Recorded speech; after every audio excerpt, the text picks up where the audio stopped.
All right, welcome to Friday Flex. This is your host, Keith Joseph. We are on part 4 of communication. And you see this nice tie shirt combination. This is how you properly tie a tie with the Tie clip. tie clip. Yep. So your tie doesn't go into your soup. Exactly. Or just hangs out. It's wild. Has mind of its own. Anyway, so so today we'll talk about passive aggressive. Last 2 sessions we talked primarily about passive communication. Now we'll jump into the passive aggressive communication style, and I have some examples, and it's also story time. Ooh. Yes. So, and I'll put this one entity on blast because they need to be on blast. But Shots fired. bang, Bang. The entity is Greenwood Chamber, and let me tell you how the passive aggressive communication style has been very active in our communication. So, for those that don't know, I have a space, a studio, available on Greenwood, or it was available, and I rented out. And somehow or another, I don't know how the contract that I originally signed for the space, I don't know how it got into my hands or why it was written the way it was, but it was pretty much one of the best contracts a tenant can have. And so after a few years of not realizing that there was no AC in the space,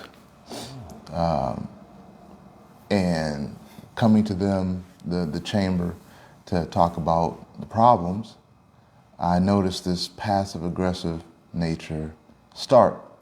And I'll spare you all the details, but I will tell you about the most recent events that deal with passive aggressive. And so there was a unit that I installed, an AC unit I installed over on Greenwood, and for whatever reason, the AC would start having issues. So I sent the company that installed it out, and they explained that, well, there's no water coming to the unit. And so that's kind of odd. It was only my unit. And so I called the chamber, and they said, "Oh yeah, well we sent an email to your tenant that there was no water for the next week." I was like, "Oh, that would be nice to know myself as the actual tenant, and not the subtenant." Right. And then they said, "Oh, we'll go ahead and turn it back on for you." And then a week after that, I went in there, and there was no power to the unit. And I'm like, "Oh, this doesn't make any sense." So I go to the circuit breaker, and the control panel's off. All the little Like switches, the breakers. Yeah, the breakers. Yeah, the switch were turned off. So I'm like, let me just turn this back on. And the unit kicks on. And then a week after that, after hearing still no air, I go to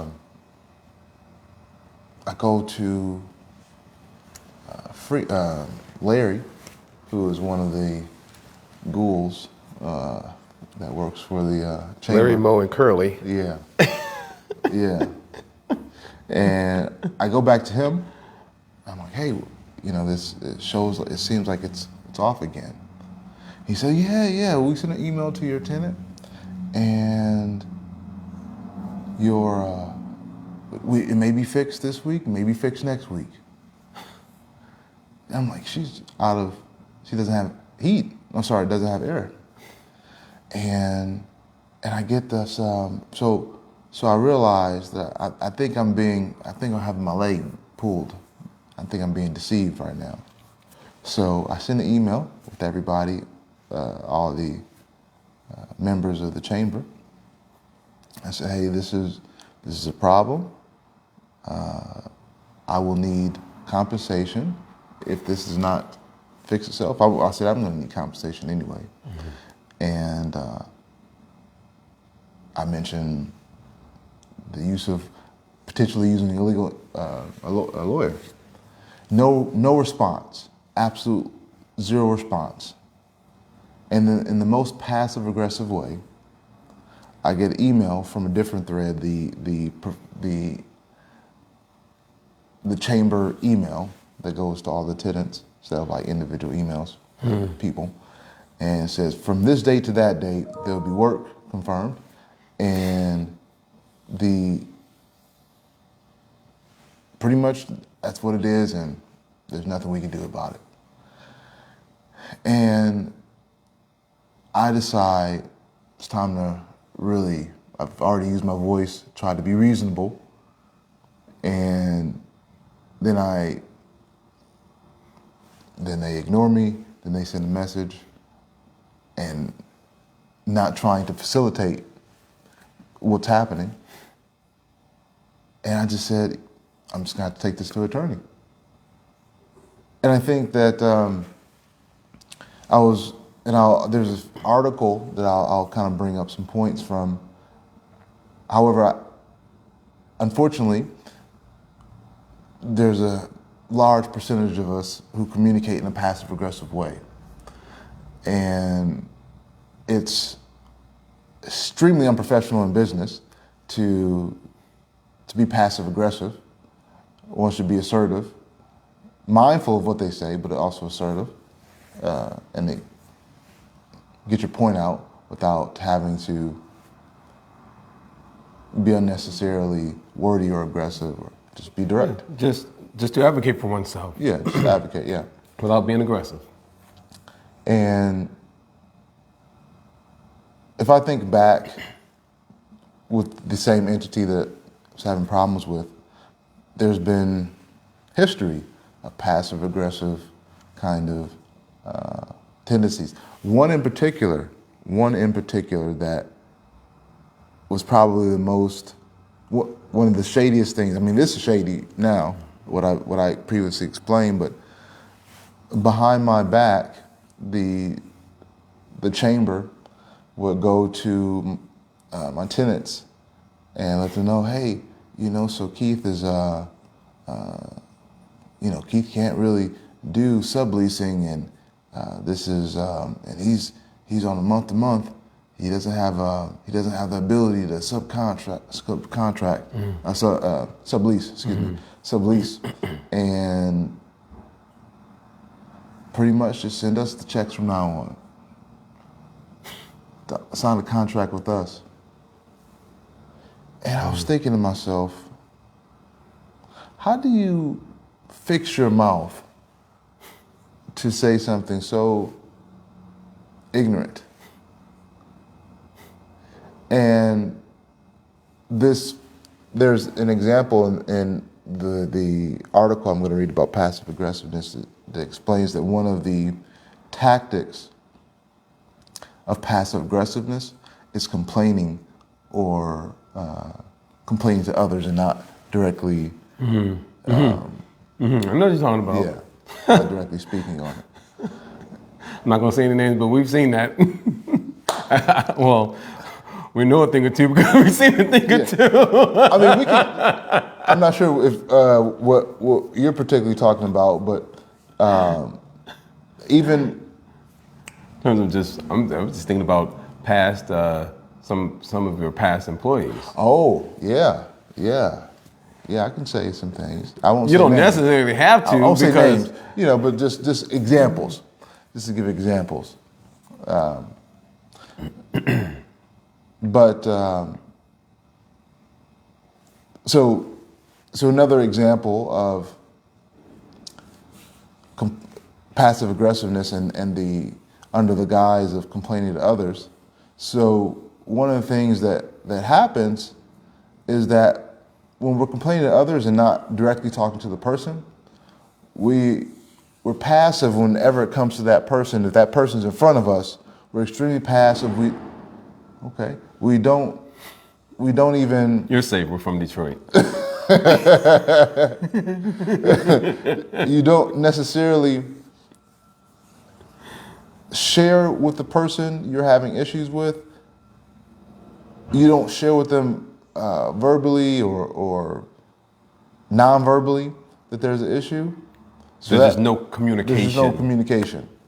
Well, I mean, they may communicate, hey, how's it going? And No, I'm talking about like if there is some concern that person may have with the other person in that relationship because they're not vocalizing or, sharing a voice, that communication is not taking place. Therefore, the other person doesn't know what the other is thinking or what's on their heart, how they're feeling. Mm-hmm. So there is a lack of communication there. Mm-hmm.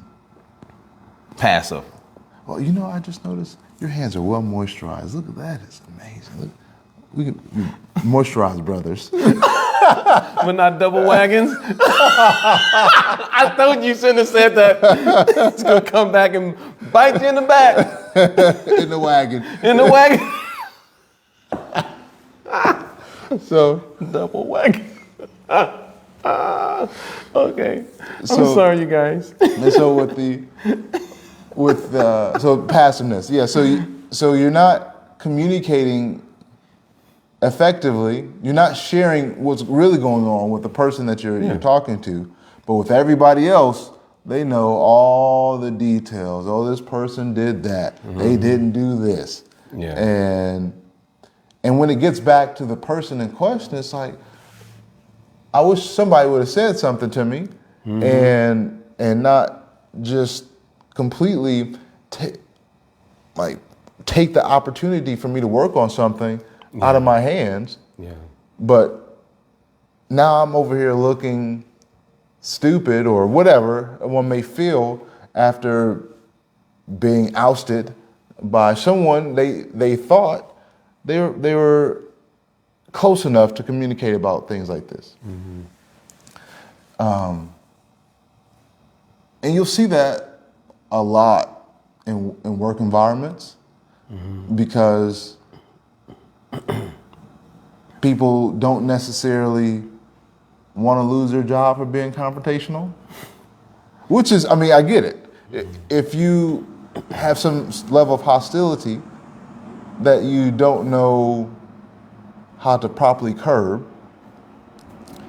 then one will probably resort to gossip. Maybe not gossip, maybe gossip's not the right word, but just talking behind somebody's back or mm-hmm. or and that eventually leads to other people getting wrapped up in it that aren't at all involved or have any part with the situation, and then it becomes a nasty mess because of gossip. Again, just like the game of telephone, right? Oh man. Then it gets distorted, deletion, generalized, like we see in NLP, neuro-linguistic programming. So it becomes a nasty mess. Mm-hmm. It was a really, it's not a pretty thing at all. And because it happens so frequently at work, that's why you have, unfortunately, your cliques. Yeah.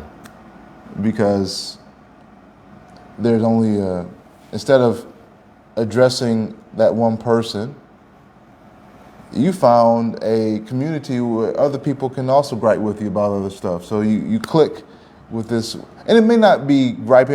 Everybody has their own cliques, and those cliques have different desires and traits and so forth. But generally speaking, if one is not able to properly communicate, then they'll be likely to share whatever their discomfort is with one person or a group of others, just so that they can be heard. Because that's really all they want us to do, is to be heard effectively. Yeah. Yes. But because there's a lack of effectiveness and also maturity, I guess, to Or emotional intelligence? yeah, emotional intelligence, yeah, to properly. If they don't have the emotional intelligence, it would be very difficult for them to say anything effective in a time of anger. You know, Yeah. and so while I bring up this post, I recognize different ways in my life I've been passive aggressive, and I think of one particular scenario.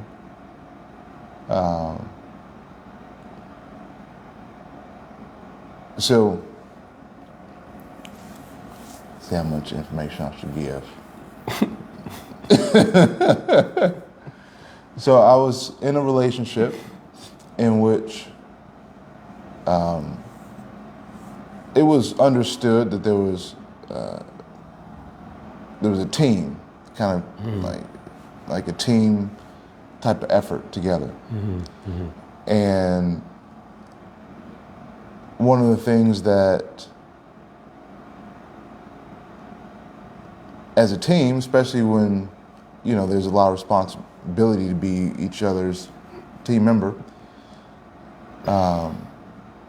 sometimes in a relationship there's debt, and so as the members are working together to eliminate debt or to erase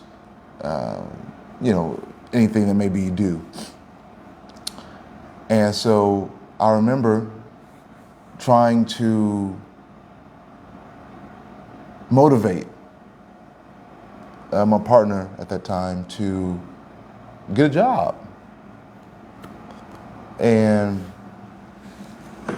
so for whatever reason, it wasn't such a ideal position to work. It was just like this, like they felt like their efforts were better not working. And so for me, I thought to myself, without being rude, how could I encourage this? So the different types of proclivities or different types of skills, I was like, hey, you can do this to, be your own boss, work for yourself, Yeah. And that way you That's can creative. develop on your own schedule. You do what you're passionate about, and generally people who are passionate and skilled, they make a lot of money. I was like, you could do all this. Yeah. And so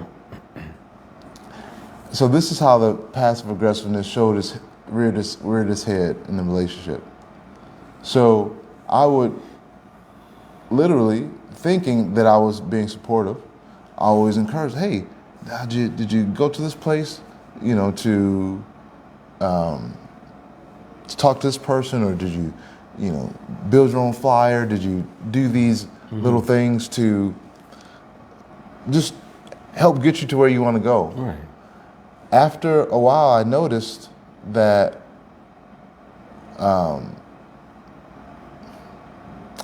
there was no desire to even do that. So I started the passive aggressive nature by me. What I did was I started pretty much building the connection for it. Like, hey, this is get with this person and pretty much forcing them to do what they did not want to do. Because I couldn't just say, hey, you got to get off your butt, start working, because whatever. Right. But it started off as sincere. It started off as genuine, and then it was like, hey, we need to, there's only one team member contributing. We Right. gotta, and so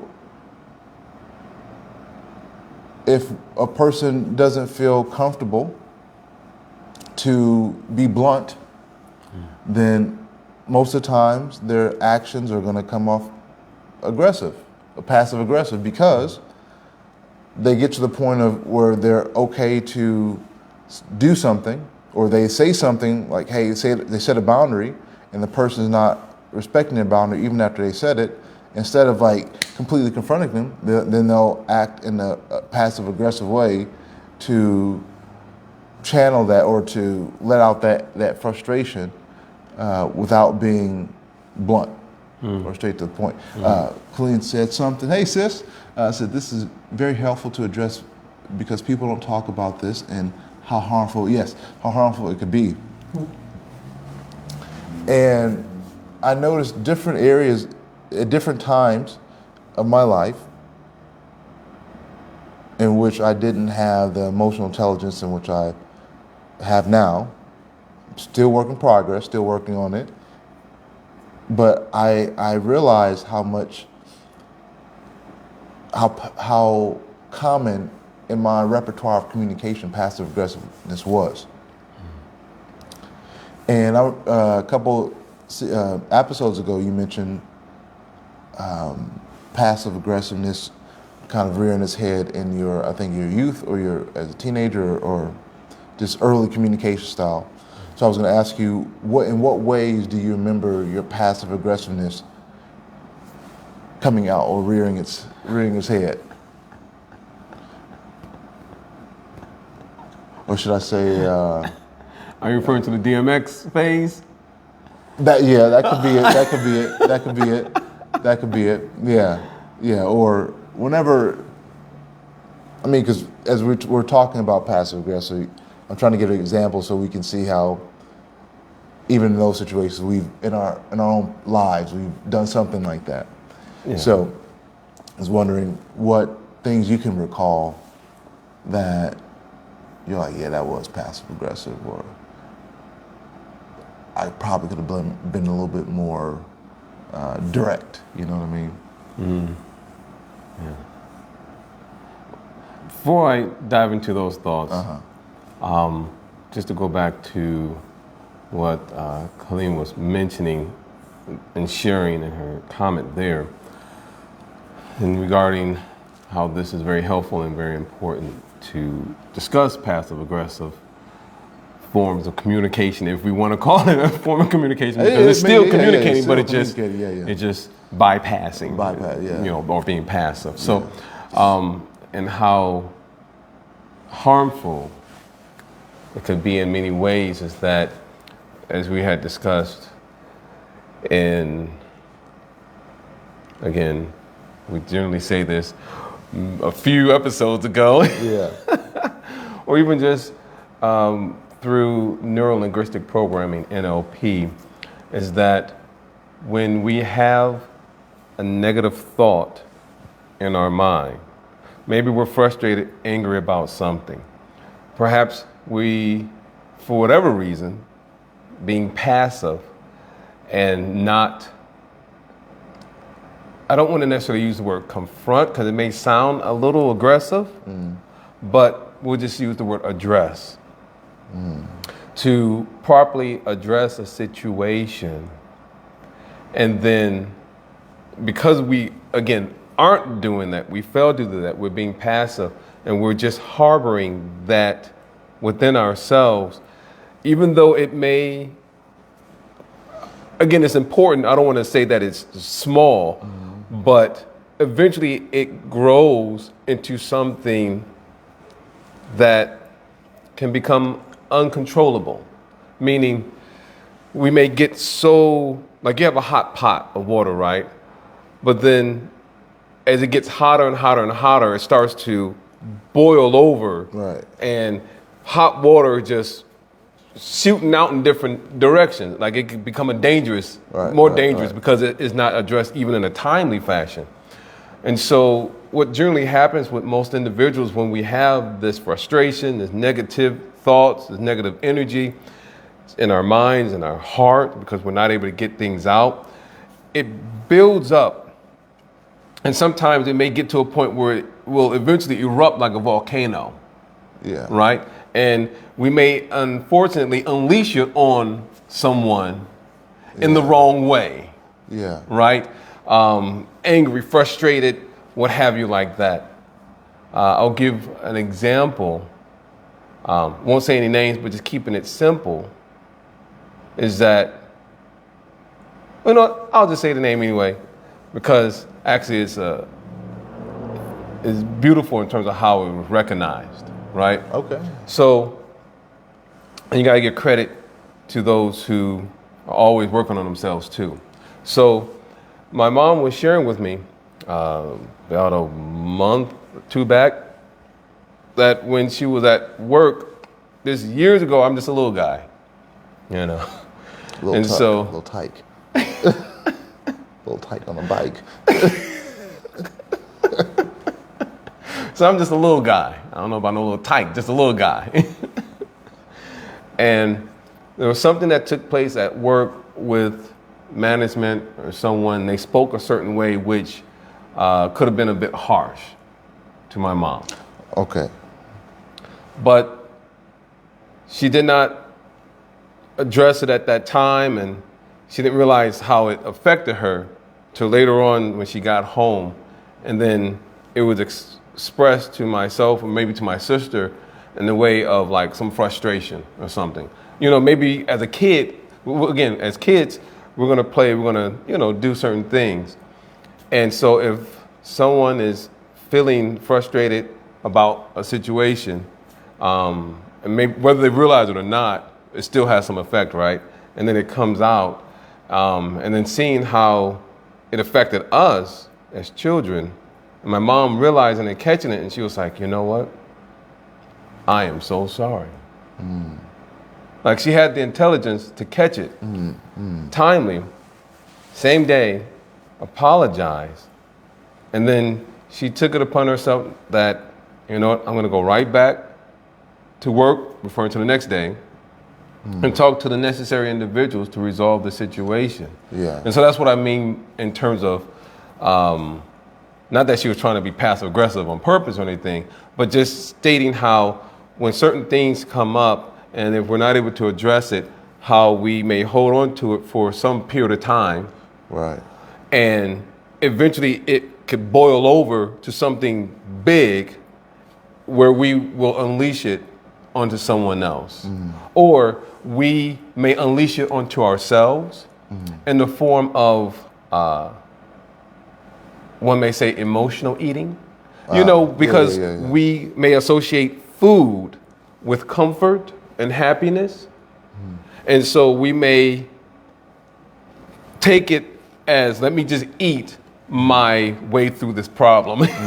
Got it. Yeah. Or let me navigate this problem by excessive eating. Or some people may engage in drinking or different forms of intoxication. Or for some people, they may jump into wanting to have sex with just different people.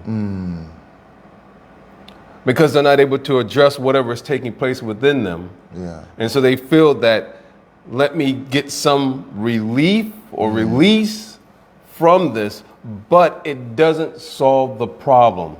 In the words of the great philosopher / comedian, Ali G, covering it up doesn't make it right. I don't know if you know about Ali G, but you know, I've only heard about it from different sources. or one could say, like we've seen in real life, the aggressiveness. I don't have whatever on. Give me a hug. Oh, I know we can't tell those details, you know, but yeah, that's aggressive. That's very aggressive. That's extremely aggressive. That person could be a little more less aggressive. In fact, not even assertive. Not even assertive. Just don't do anything.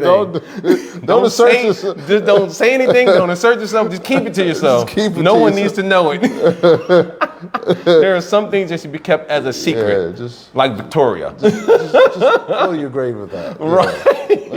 Let those stay in the closet. And so I'm just pointing out that as your sister rightly pointed out, it's very important subject matter because it can rear its head in so many different ways. It may not fructify even at that moment. It may come up even later, like years down the road. Yeah. In terms of maybe we had difficulty in a relationship with someone prior. Like, for example, if one has been in a relationship where the other person is unfaithful, you cannot trust them. Now, being, I don't want to use the word victim, but just experiencing that your partner is in that fashion towards you, one may hold that image and that experience through association when it should be done through disassociation, as we see in NLP. But because we hold on to it, when we move forward and enter into an even better relationship with an even better person, right? Yet we still carry that old baggage with us into the new opportunity, then it causes problems even in the new, especially if we're not able to recognize it. Yeah. Because we have become so comfortable, like a hermit crab, become so comfortable carrying that shell on his back with all that trash, because he's just trying to make itself appear to be something that is not. Brings all that garbage into a new relationship and doesn't realize that they just shot themselves in the foot or sabotaged themselves. Right. Yeah. And yet you have individuals who, even at that point, instead of accepting responsibility and holding themselves accountable, want to say that it is the other person's fault. Right. This They're blaming another person for something that, one, doesn't have anything to do with them. Two, it is your own monkey that you brought from another circus. Right. Yeah.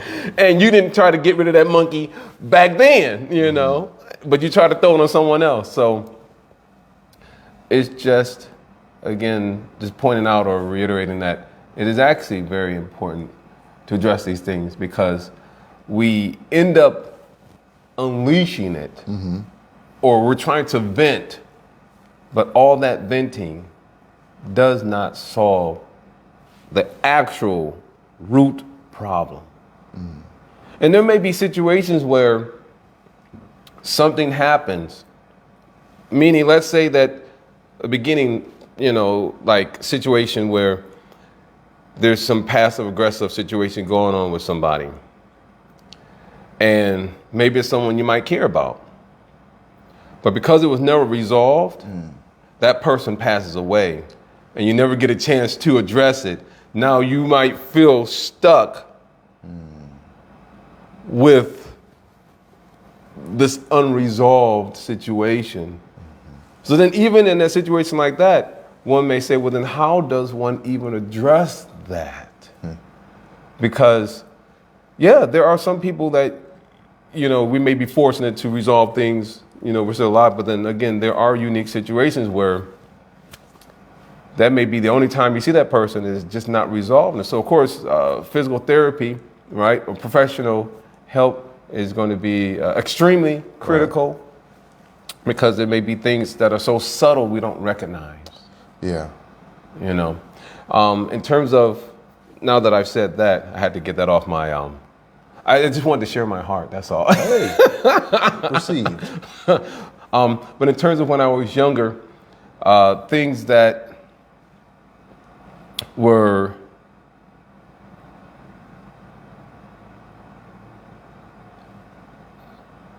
in a way that I could not personally address it directly. And I'll be very clear. Growing up, and again, not cracking any skulls or bashing anyone, and not trying to speak in a way that it causes others to think negative about another person. Because everything that I've experienced in my life, every person that's been in my life in the past, those who will eventually be in my life future-wise, and then those who are currently in my life, I see every single individual as a blessing. Every single person has helped me to learn something new about myself, right? And I'm able to see each scenario and situation as like stepping stones as I'm progressing. So if I had not have had certain experiences in the past, then I would not be in this fortunate position now. With that being said, when I was younger and seeing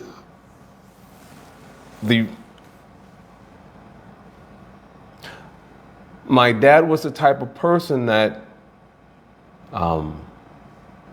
would shoot first and not ask questions. My mom was the type of person that asked questions first, and if need be, She'll shoot you. she might shoot you. But it's not that she just shoots whimsically just because it's fun. I mean, in other words, it's not that she does it for pleasure, right? But she will carefully look at everything, hear my perspective, get and collect all the necessary information and look at everything properly and decide what is the best course of action to, if I need to be corrected some way, or, see what the real problem is. Oh, okay, it's not him. The teacher failed to do their responsibility. So she may approach the teacher, right? So she doesn't just shoot just for no reason.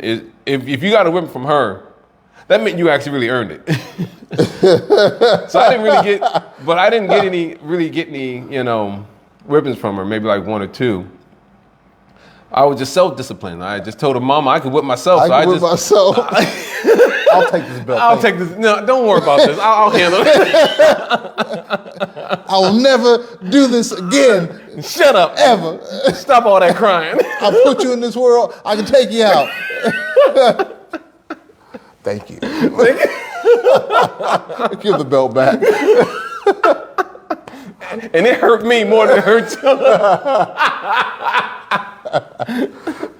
No, I was self-disciplined and, self-regulating. So my parents really didn't have to worry too much because I just learned from the mistakes that my sister made. Right. That way I was spared whipping because she just basically, she did whatever she wanted to. She made the mistakes. She got the whooping. And I just said, I'm not doing that. Therefore, bypassing the whoopings. I'll let you be the sacrificial lamb. You go ahead, take all the suffering. I'll learn from you. I'll learn from your mistakes. And that's basically what I did. Yeah. So therefore my parents really didn't have to discipline me or whip me or whatever like that too much. Yeah. But the thing is, my dad, he would do so because when I look at everything carefully, I see that he is simply passing down his frustration that he got because he did not have a voice, nor was there a sacred space for his voice to be heard. So he didn't know he had a voice, but his voice was not even valued by his family, by his teachers, by his siblings, and so forth. And so because he could not speak, he could not articulate, he's just getting whipped and beat. And everyone else is misunderstanding that he has dyslexia, but they're treating it as if he's being rebellious. They don't understand he has. But they don't know that he has dyslexia. See, English. I'll make sure I swallow first. So I'm just saying, if you take all these things in consideration, this is just one example from his childhood, right? And you bring it up to the present age where he now has children and he's trying to raise a family. And then he's experiencing whatever he's experiencing in the workplace. And he's trying to live up to what society constructs or what society states as this is what a man is. A man does not share that he is experiencing any mental struggles or that he just has any struggles in general. Yeah. A man is not allowed to show any hurt, or anything like that inside, any emotion, right? Mm-hmm. That you're supposed to be very distant and, almost in one sense kind of cold. You cannot show any emotions, no crying, none of this, right? And then, yes, you must discipline like a storm, just lightning and thunder and fire and brimstone, what have you. Yeah. And that if your children don't listen to you, then they're disobedient, then you whip them again, Yeah. So whip them into submission. So when you have someone that is you could say, groomed. Because society, it takes a village to raise a child, right? So when that individual is literally groomed by society to raise your family like that, without, as you had mentioned, even in our earliest, maybe the first, second, podcast, about questioning those negative thoughts, questioning about how things are done, in terms of why things are orchestrated or organized and conducted in the household that way. It's not that we're trying to be rebellious, we're just trying to have a better understanding so that we can be an active member within the family or within society and community and so forth.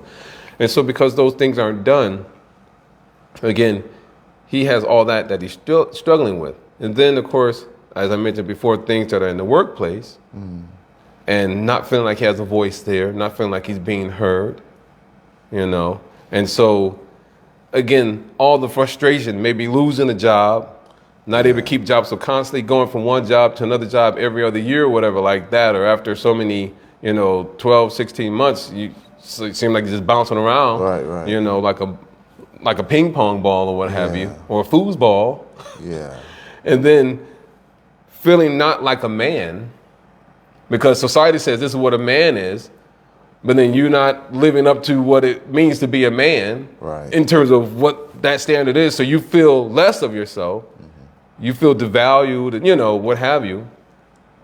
And then now your children, take your blanket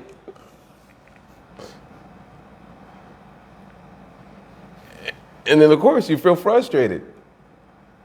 And you take it out. You pull out the belt, you just start chasing and whipping, And it may not necessarily have any real meaning, not that it was deserved by the child, but it's because there's some really deep, serious issues that need to be addressed, right? And so then, as a child, you take on that same frustration because that's all you are receiving. Because your parents, that parent says, I love you, but it comes to you in the form of anger and the belt, then you take that on, right? And then because you don't feel like you have a voice, and because you don't feel like you're valued, and there's no space for you to share your voice, right? Then when you get to school, then you find that you might get bullied by certain individuals. Because they see, oh, wow, here's a person who they're not even going to use their voice. They're not going to say nothing. Oh, we can take advantage of that person. And then you feel that frustration building up within yourself, right? And then eventually you're like, you know what? I'm going to have to figure out something. Right. Stop, drop, shut them down, and maybe open up a shop. Oh, no, that's how Rough Riders roll, And then you may eventually get to a point where you just to even protect yourself sometimes. And because you have this built up frustration already because of not being heard or not, feeling important from one parent, then you take that frustration and it just gets, you may not necessarily say anything verbally like, hey, this is what's going on, but you may take out that frustration on other people. So then you're getting into fights, whether at school or with the kids in the neighborhood, or you go to someone's birthday party and you beat them up. You guys just got done playing Ninja Turtles in time. I did that. I'm telling you the truth. I was busting kids in their nose. We were playing basketball. Bam! Blood just all run down the kid's face. I just walk off like nothing happened. You guys want to play another game? And it comes out. I'm not going to do nothing to you. Don't worry. You're all right. You're safe. I'm good now. But I'm just saying, it may not necessarily come back to that person, right? But it gets expressed in other places and other relationships that we may have in terms of being passive aggressive. So that's where, the whole DMX, it's like, someone who understands the frustration, or whatever, dog, I'm hungry. So then that's where things like people may try to be creative back in the day, right, with gangster rap and with being in the Crips and Bloods, right? If you look at that situation, what was going on? Look at the Crips. How did the Crips get started? The whole point behind the Crips getting started, the guy who started it, he didn't even want to start a gang. But he did not like the fact that that he, meaning him and his classmates, and what to speak of the senior citizens and other people in the neighborhood, were being bullied by other gangs. And so they took it upon themselves to stand up, stand up for their rights and to protect themselves. And so eventually they end up becoming a gang, the Crips. Yeah. So now you have, two people fighting each other. And there's so many other different groups out there. They're not the only ones, There's 7 Mile Dogs, all these different, they go by streets now, sex, whatever. But the point is that because we're not able to directly address a situation in front of us, for whatever reason, maybe we feel insecure with ourselves, we don't feel sure at our footing, or we don't know what the outcome would be, because that's usually a case, sometimes, especially when you're interacting with another person, you have some care for that person. You don't want to hurt that person. Right. And especially as children, we don't have tons of money in our pockets, but as children, our friends is our wealth. Yeah. Your friends are important to you. The more friends you have, you feel like, wow, I'm a good person, like people like me. Right. Today, we see that in the form of social media in terms of how many people are following you or subscribe to your channel, whether it's TikTok, Facebook, Twitter, Flipper, all the other different options that you can go into. And so when one does not have those likes, then what do? As we're seeing with this pandemic, some children, there's one doctor was actually talking about this, psychologist. She was pointing out that some of these children who aren't getting those likes, feeling frustrated, they self-destruct. They implode, meaning they commit something like suicide. Yeah. So that's just a few of the realities, is that if one does not implode or commit suicide, then they'll implode in the way of a slow death, such as excessive eating, which obviously that's going to affect someone's health. Yeah. And, you end up becoming overweight, morbidly obese, so on and so forth, hypertension, diabetes. It escalates into other health issues, heart disease, cardiac arrest, Yeah, it has speech therapy. R's and W's still get me every now and then. Or people just take it out either verbally or emotionally abusing others that are around them, whether it's their children or family members or people in the community or what have you. Right. So, again, just to reiterate that it actually is a very important subject matter to discuss. And it's also very important that as individuals, we, I can't remember the name of those philosophers, but we have to check ourselves before we wreck ourselves. And to take it further, wreck even those relationships that we have with others. Yeah. And so one thing that's really important that we have to also remind ourselves is that, yes, loving someone, even loving someone unconditionally, also means that we have to set some boundaries too, And so, you got to love yourself too, right? Yeah. And so there are, in certain relationships, yes, we may not want to lose certain people, but also have to look at, to what degree is the relationship even healthy for us? In the words of the great philosopher, Janet Jackson, what have you done for me lately? Or also in the words of the great philosopher, Tina Turner, what love got to do with it? You're right. And she's also a great thinker anyway, but yeah. So, sometimes, especially when we get older, we have more experiences in life, right? Yeah. We're able to make better decisions if we have been practicing, decision-making skills and techniques and acquiring, more tools in our, we should not necessarily have just only tool belts, but we should have a workshop. We should accumulate so many tools that we actually have a workshop And we Yeah. actually use the tools. And we can actually use the tools and not just sitting there collecting dust. Yeah. But being able to recognize that, you know what, there's some relationships, if I have to move forward without that person, being willing to do so. Been willing to, and And that's showing compassion even to that person, and of course love and compassion to yourself. yeah. Is that we should not continue on with, you know, this passive aggressive mentality, but we also have to make sure we're not being passive aggressive to ourselves too, Right. where we're just eating just to eat. Yeah. Because I consider that to be a form of passive aggressive. Some people may not consider it that way, but thing is, when I think of passive aggressive, I don't look at just how it may come out in our relationships with others. I also look at the fact that we should have a relationship with ourselves too. Yeah. Like, am I my best friend or am I my own bully? Right. And so, Right. how am I treating myself? Mm-hmm. Am I being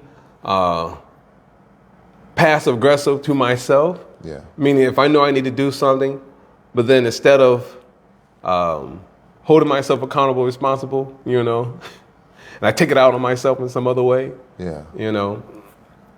So it comes in different forms, and there's so many levels to it, but I was thinking about how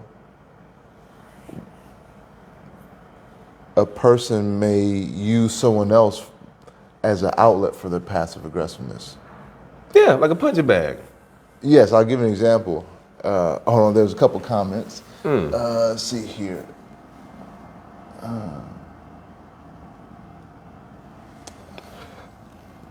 Mama Swift said something. Passive aggressive is akin to carrying baggage. Yes. Your sister said something too. Yeah.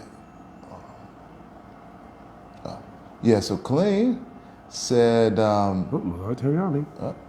we're live. People tend to rely on the likes and the comments for validation. Right. Yes, it's so true. It's like setting boundaries of self-care. And then the communication series is important, and definitely the passive aggressive talk. So Yeah. I'll tell you about how one can be used in someone else's attempts at passive aggressiveness. And I'll give my cousin for example. Is that what old boy be using Larry for? Yes. Larry. Yeah. So I'll give. I won't say any names. But it's a family member, Oh, and I was used in their passive aggressiveness. So let's see what I can say. So there was this is maybe 39. This is probably about 25 years ago. About 25 years ago, maybe a little more. And this family member heard some type of bell ringing in the kitchen, and they're like, "Hey, see what's going on in there and stop it." And so it had to be more. It was probably closer to 30. This is more 30 years ago.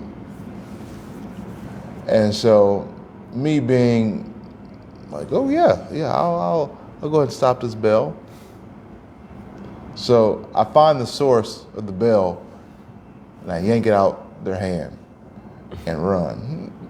And I remember getting halfway down the hallway and getting like this huge slap on my back. And I remember hearing my family member laughing because they didn't like what was going on in the house. So as a way to stop it, I was the aggressive factor. I was the bell yanker. no bell, yeah. So, and as I think about it as an adult, I was like, yeah, I was just used as someone's passive aggressive tactic. How do you feel being used? I was now, and even then, after I got slapped in the back, I was bareback actually. I was wearing a shirt on, wasn't wearing a shirt, and it was bare back. Oh, it slapped. I felt used. Yeah. So, yeah, I felt used. Like, how dare you? Yeah. How dare you? And they laughed about it for a while. I laughed about it too. Then I was like, I don't know how I'm gonna get you back. I'm gonna get you back. But yeah, so you could be used as someone's passive aggressive. Yeah. And this goes back to complaining to others, because there's some people you complain to. It's like, that's wrong. I'll go say something. Yeah. And they'll jump in. Yep. They'll impose themselves. Yep. Superimpose themselves in a situation. It's like, why are you even here? Yep. Like, this doesn't even involve you. That's how fights were in Detroit.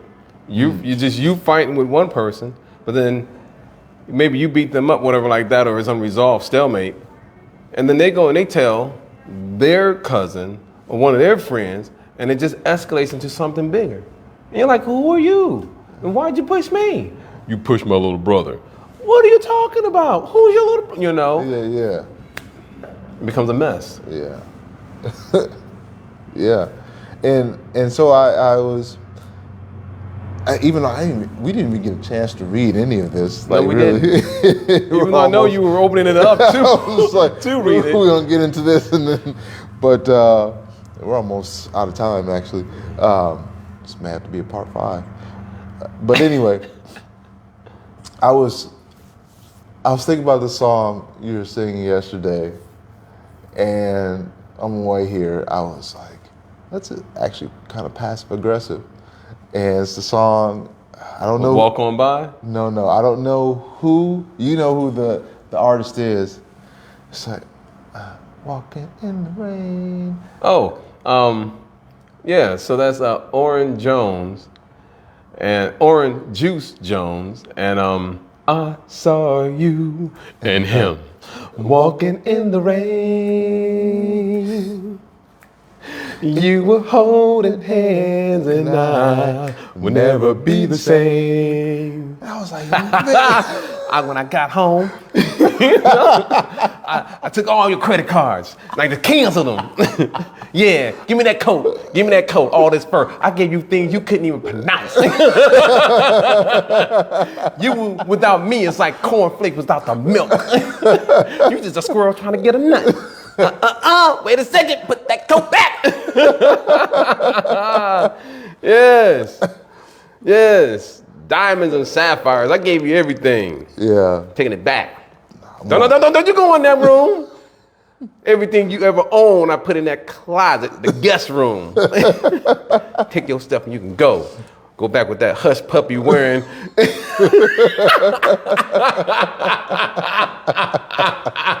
Captain Crunch eating, soggy pants, square bottom, what would you say? SpongeBob square cakes. You can go back with that SpongeBob square cake that you came here with. Yeah, I saw you. I thought about running up on you and pulling out the jammy and laid all y'all down flat. But I didn't. I decided to chill. That's right, I chilled. But you see, this is, even in songs, this passive aggressive.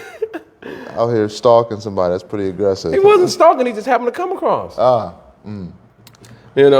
Just actually really what he wanted to do was he thought his wife, the lady, was out and he just wanted to surprise her. Like his intention was like, hey baby, I just wanted to surprise you. Hey, you want to go, I could take you out to lunch while you, at work, whatever like that. Yeah. But she wasn't honest with him. Wasn't honest. So she's also being passive aggressive. She's also being passive aggressive. Yeah, so it's mutual. Yeah. So it's almost like in chemistry, you say a dipole-induced dipole moment. So in other words, it's almost like a passive aggressive induced another passive aggressive moment. Yeah, I guess she would be the original passive aggressive. Yeah, she's the catalyst. She's the catalyst. She did it. Yeah. So there was a couple more things I'll share. May not be able to. That's interesting because Feynman, I can't remember, Professor Feynman, a physicist known for studying technique, he describes fire and how it takes place, how, oxygen and carbon, and it wiggles together and it connects a certain way, and then enthused and inspires other carbon, oxygen, atoms to come together and connect a certain way to form a certain molecule and blah, blah, blah, blah, blah. And then before you know it, you see, that it's a fire, right? And so it's interesting when we talk about fires is that a lot of artists, they use sometimes fire in a song, right? Looting and polluting, like Bob Marley, he may say looting and polluting and all these, different things that are going on. And then when you really think about it, it's a lot of passive aggressive behavior that's taking place, or just a lot of aggressive behavior taking place because it's not resolved. It ends up escalating into something bigger, right? Then before you know it, you have so many cities like Detroit, Los Angeles, and again, that's just to name a few, but multiple cities where there's riots. And people are getting up, standing up, saying, hey, no, this is unacceptable, right? So, and then you start having different movements. They go by different names, whether it's the civil rights movement or, you start leading into other things. And it's because of a lot of issues that are not being resolved or handled, addressed. Grab the bull by the horn. So. Yeah. Yeah, this, I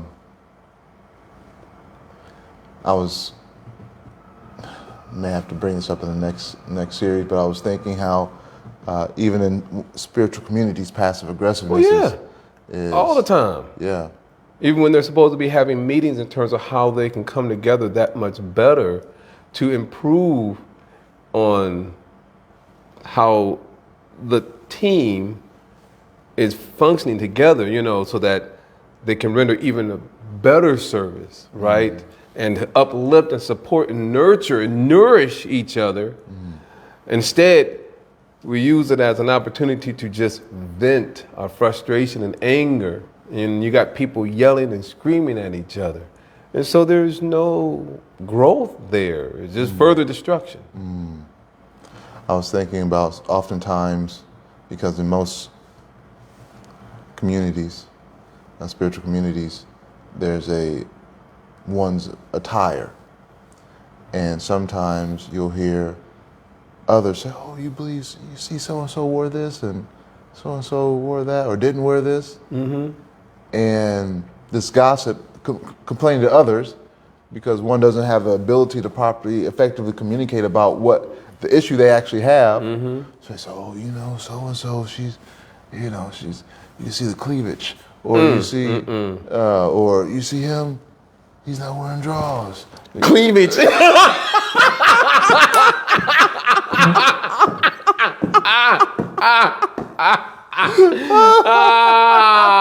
Hey, it's the same thing. What's the difference? You're right. The plumber. What's the difference?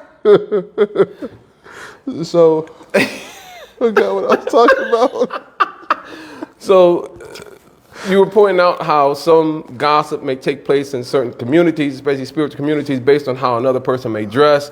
Oh, someone may be dressing in a way that's slightly provocative.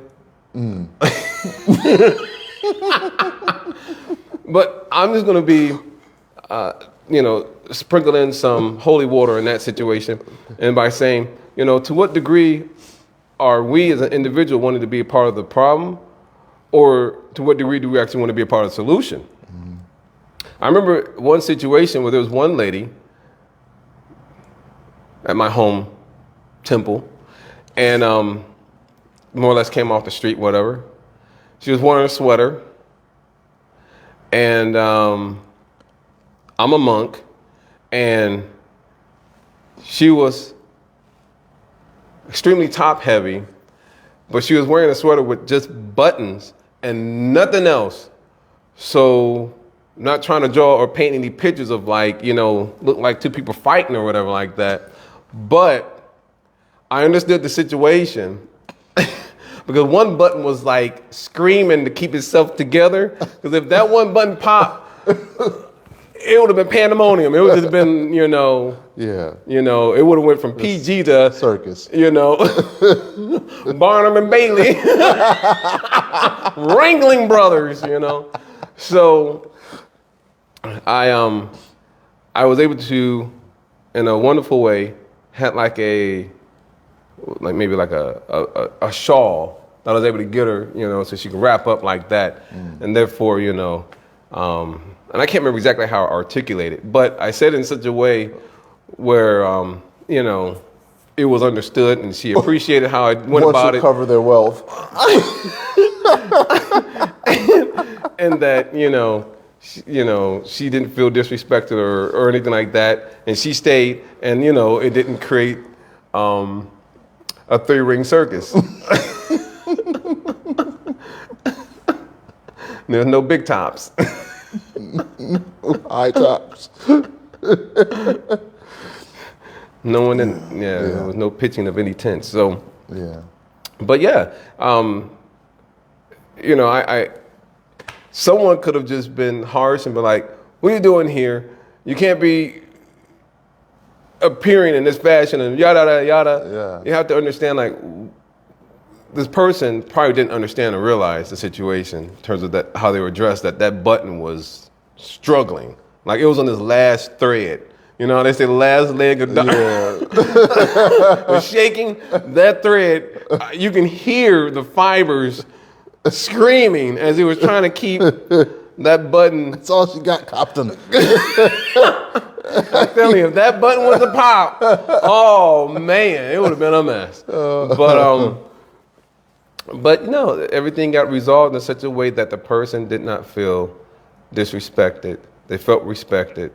The same thing. And then it was even like a former employee that you had. I'm over there minding my own business. She was sitting across. The other young lady didn't say anything. Nothing. And all I saw was it was just there. And I was just like, I don't want to see all this. I don't even want to see anything further either. And, my curiosity was not piqued or anything like that. So, and I wasn't going to do anything. I'm just a certain way, right? So I asked the one lady in a very gentle but subtle way if she had a safety pin and if she could talk to her friend, the other lady, to resolve it. She wasn't clicking, it wasn't grasping, the chain wasn't connecting on the gears right so she can move forward. She was just stuck in la la land. So I said, well, I guess I'll just have to take it upon myself. I went over to the woman, approached her in a very gentle way, let her know that she is revealing a lot at this moment. Mm-hmm. And that this safety pin will be safe for her and for all of us. It will maintain the safety of the community, And then after she did what she thanked me, right? And then she confronted the other woman and said, why didn't you tell me? Why does this guy got to tell me? Oh, man. And then the other woman said, oh, I thought you just wanted to show a little something. I didn't know about that part. Sorry. Oh, man. They're not here, but I was a good guy. Yeah, you were. You were great. Yeah. All right, help everybody maintain their dignity around here. All right, we went over quite a bit. So we may even do part 5. This is so good. Next time I won't talk as much. I'll just talk let good. you, So yes, more like the whispers. Till next week. Thank you all for your time, and I may even speak more clearly since I'm getting a tooth removed today. May be able to enunciate better. But it's wisdom. You might be losing a little bit. I may be losing. I was straining myself. All right. Till next time. Flex. Keep flexing. Thanks. Live responsibly. Yeah. hold yourself accountable and responsible.